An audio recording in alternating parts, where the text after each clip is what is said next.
Meanwhile, the former First Lady has been laid to rest as South Koreans said their final goodbyes.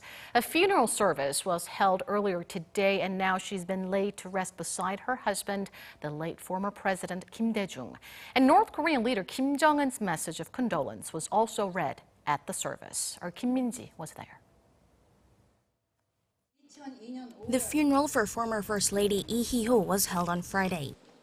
Lee, the wife of late former President Kim Dae-jung, died on Monday at the age of 97. Thousands of people gathered to pay their respects, including top government officials, lawmakers, and members of the public. Prime Minister Lee Nak-yon delivered a eulogy. We've lost a great person of our time. She was the symbol of the hardships and glory of our modern history.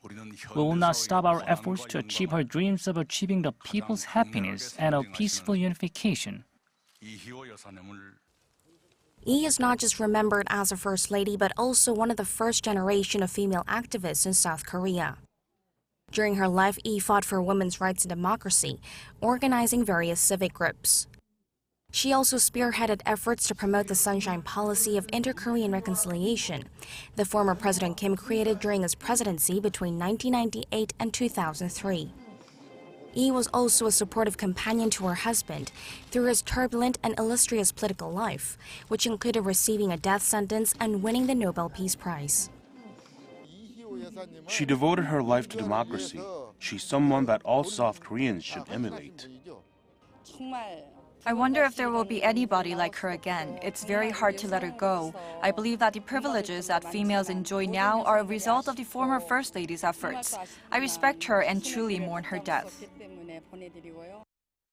North Korean leader Kim Jong-un also sent flowers and a condolence letter over Lee's passing, which was read out during the funeral service. There had been speculation that Pyongyang could send a mourning delegation, as it has done in the past for figures that contributed to inter-Korean relations, and given that the former First Lady attended the funeral of Kim's father, Kim Jong-il.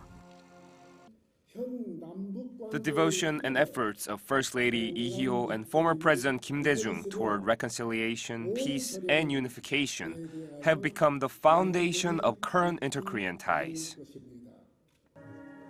In her will, Lee wrote that she would pray for the Korean people and a peaceful unification of the two Koreas in heaven. With her passing, South Korea bids farewell to one of the first-generation figures that took the country a step further toward peace and democracy. Lee has now been laid to rest beside her husband at the Seoul National Cemetery. Kim Min-ji, Arirang News.